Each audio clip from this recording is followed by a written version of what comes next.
ओम शिवाय, जय श्री महाकाल।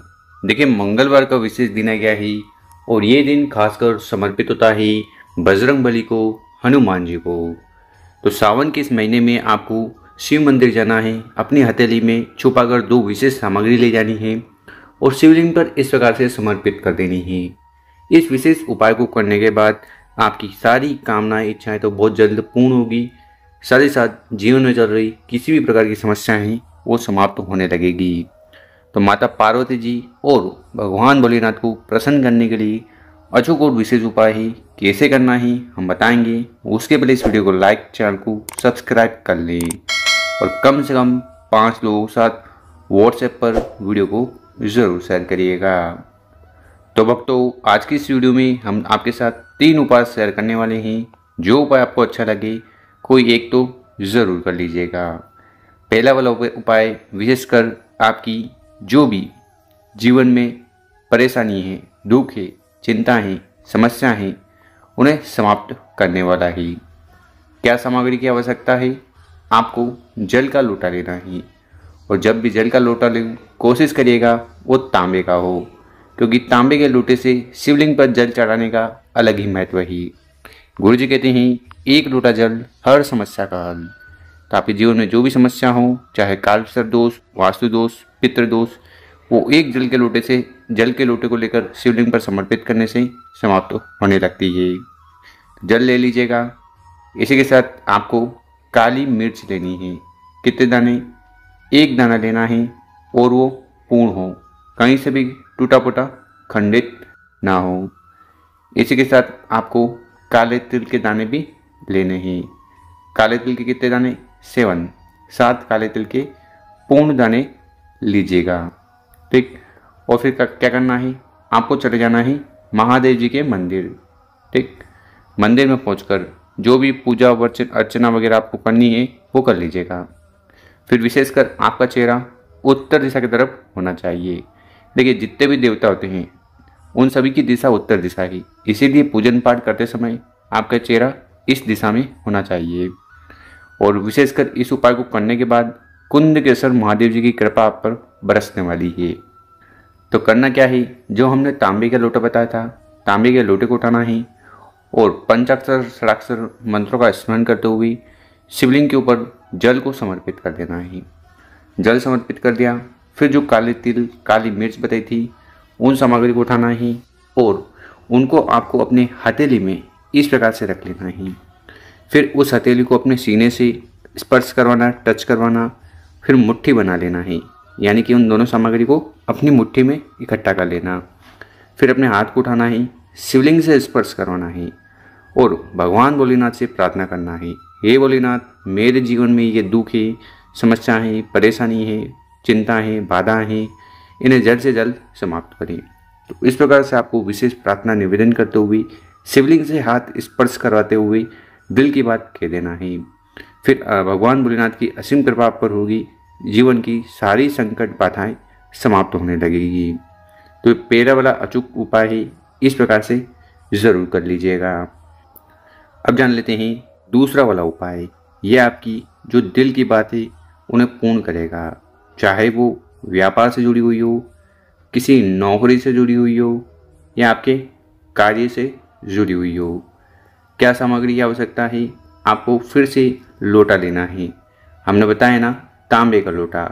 और अभी क्या है, सावन चल रहा है, तो आपको एक लोटे के ऊपर दूसरा लोटा भी ले जाना है, यानी कि सावन में कम से कम 2 लोटे का उपाय हमें करना चाहिए। एक तो तांबे का, इसके साथ अगर पीतल का हो, स्टील का हो, जो मिल जाए वो लोटा भी लेना चाहिए। तो इस प्रकार से लोटा ले लेना है। इसी के साथ आपको लेने हैं बेलपत्र। बेलपत्र कितने लेने हैं? 3 बेलपत्र, मिनिमम कम से कम 3 बेलपत्र आपको लेने हैं, जो स्वस्थ हो, सुंदर हो, कहीं से भी टूटे फूटे खंडित नहीं होना चाहिए। और गुरुजी तो ये भी कहते हैं कि अगर बेलपत्र नहीं मिले तो आप शिव मंदिर से भी बेलपत्र उठा सकते हो और धोकर उपाय में उपयोग कर सकते हो। तो इस प्रकार से इन सामग्री को इकट्ठा कर नज़दीक के मंदिर पहुंच जाना है। हर बार की तरह पूजन पाठ वगैरह कर लेना, और इस उपाय को करने के बाद अघोरेश्वर महादेव जी की कृपा आप पर होने वाली है। देखिए, शिवलिंग के ऊपर बेलपत्र को उपाय करने से आपकी कामना पूर्ण करते हैं भगवान भोलेनाथ। क्योंकि ये जो बेलपत्र है ये माता के प्रेम आंसुओं से बने हुए हैं। तो हमने आपको 3 बेलपत्र बताए ना, तो तीनों बेलपत्र को विशेष तरीके से समर्पित करना है। पहला वाला जो बेलपत्र है उसको समर्पित करना है, यहाँ कॉर्नर पर जल चढ़ाते हैं, बहता हुआ नीचे आता है, ठीक इस स्थान पर पहला बेलपत्र चढ़ा देना। फिर जो दूसरा वाला बेलपत्र है उसको माता पार्वती जी के स्थान पर, ये वाली जो स्थान है जगह है, यहाँ पर दूसरा बेलपत्र चढ़ाना है। डंडी जो है वो आपकी तरफ होनी चाहिए। और रही बात तीसरे बेलपत्र की, उसको आपको इस प्रकार से शिवलिंग के ऊपर समर्पित करना है। डंडी जलाधारी की तरफ, बड़ी पत्ती आपकी तरफ, और चिकना वाला हिस्सा जो बेलपत्र का है वो शिवलिंग से स्पर्श हो। तो इस प्रकार से 3 बेलपत्र चढ़ा देना है। अब क्या करना है, हमने जो तांबे का लोटा बताया उससे आपको डायरेक्ट शिवलिंग पर जल नहीं चढ़ाना है। तो फिर तांबे के लोटे को उठाना है, जो पहली वाली बेलपत्र है यहाँ से आपको जल को चढ़ाना शुरू करना है, और इस प्रकार से जल को चढ़ाना है, चारों तरफ घुमाना है जल के लोटे को, और आखिरी में शिवलिंग के ऊपर समर्पित करना है। ठीक है, तो इस विशेष तरीके से आपको शिवलिंग पर जल को चढ़ा देना है। और फिर शिवलिंग के पास बैठकर अघोरेश्वर महादेव जी से जो भी कामना इच्छा है, जो आप चाहते हो कि पूर्ण हो जाए, उसके लिए प्रार्थना निवेदन कर लेना है। तो शिव पुराण का कामना पूर्ति के लिए ये दूसरा वाला अचूक उपाय है, इस प्रकार से जरूर कर लीजिएगा। अब जानते हैं तीसरा वाला उपाय। ये उपाय आपकी कार्य बनाएगा, जीवन में सुख शांति समृद्धि लाएगा।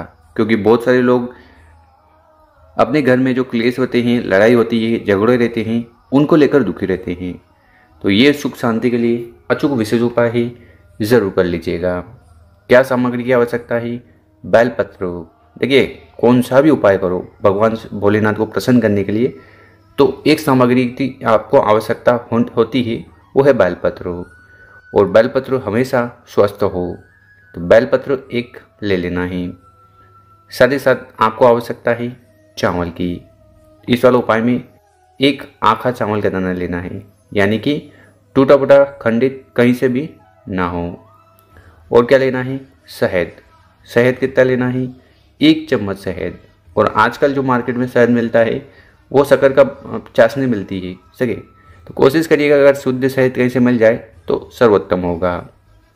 और हर बार की तरह आखिरी में जो सामग्री है वो है लोटा। तो तांबे का लोटा आपको लेना है और उसमें अपने घर से जल भर लेना है। देखिए, अगर आप ये चाह रहे हो कि मैं तांबे मतलब दूध के साथ दूध और जल एक साथ ले जाऊं, तो फिर आपको तांबे का लोटा नहीं लेना है। तांबे का लोटा सिर्फ शुद्ध जल के ले लेना है। और अगर आप घर से दूध लेकर जा रहे हो तो फिर आपको स्टील का लोटा ले लेना चाहिए। और बहुत सारे लोग क्या करते हैं, घर से जल नहीं ले जाते, वो शिव मंदिर से या शिव मंदिर के आसपास जहाँ पर पानी का स्रोत है वहाँ से जल भरते हैं। देखिए, गुरुजी कहते हैं अगर आप इस प्रकार से कार्य कर रहे हैं तो आपको अगर शिवलिंग से मतलब शिव मंदिर से जल लेना पड़ रहा हो तो फिर आपको दान पात्र में कुछ ना कुछ दान जरूर करना चाहिए, वरना आपकी जो कामना इच्छा है वो पूर्ण नहीं होगी। तो फिर आपको इस प्रकार से सामग्री को लेकर नज़दीक के मंदिर पहुंच जाना है। जो भी पूजन पाठ वगैरह पहले करना ही कर लीजिएगा। देखिए, शिवलिंग के ऊपर चावल का उपाय करने से जीवन में सुख शांति आती है। शहद का उपाय करने से भी सुख शांति आती है। और अगर आपकी आर्थिक स्थिति खराब चल रही है तब भी हमें चावल का उपाय करना चाहिए। और जैसा कि हमने बताया था, बेलपत्र का उपाय करने से भगवान भोलेनाथ प्रसन्न होते हैं, कामनाओं को बहुत जल्द पूर्ण करते हैं। तो आपको करना क्या है, हमने जो सामग्री बताई थी, तांबे के लोटे से शिवलिंग का अभिषेक कर देना है। पंचाक्षर षडाक्षर ओम नमः शिवाय श्री श्यानस्तुभ्यम इन मंत्रों का जाप करते हुए जैसे ही यहाँ पर जल चढ़ाओगे बहता हुआ नीचे आएगा, रोक कर कंठ मस्तक नैनों पर लगा लेना है। जल समर्पित कर दिया। फिर हमने बताया था शहद, तो इस शहद को आपको बेलपत्र की जो बड़ी वाली पत्ती है जो शिव जी को समर्पित होती है, ठीक है, कौन से साइड, चिकनी वाली साइड पर आपको शहद लगा देना है। शहद का अच्छी तरह से लेपन कर देना। उसके बाद जो हमने एक चावल का दाना बताया था, उस चावल के दाने को वहाँ पर रख देना है, चिपका देना है। फिर अपनी कामना इच्छा कहते हुए बेलपत्र को उठाना है और भगवान भोलेनाथ से प्रार्थना निवेदन करते हुए बेलपत्र को शिवलिंग के ऊपर चढ़ा देना है। डंडी जलाधारी की तरफ, बड़ी पत्ती आपकी तरफ। और हर बार की तरह आपकी जो भी समस्या है, जो भी परेशानी है या फिर जो भी कामना है, उसके लिए निवेदन कर लेना। तो जीवन में सुख शांति के लिए, इच्छा पूर्ति के लिए बहुत विशेष उपाय है। इस प्रकार से इस उपाय को ज़रूर करिएगा। और मेरे प्यारे भक्तों, अगर आपको हमारा तरीका समझाने का पसंद आया हो, 5 लोगों के साथ व्हाट्सएप पर वीडियो को ज़रूर शेयर करें। ओम नमः शिवाय।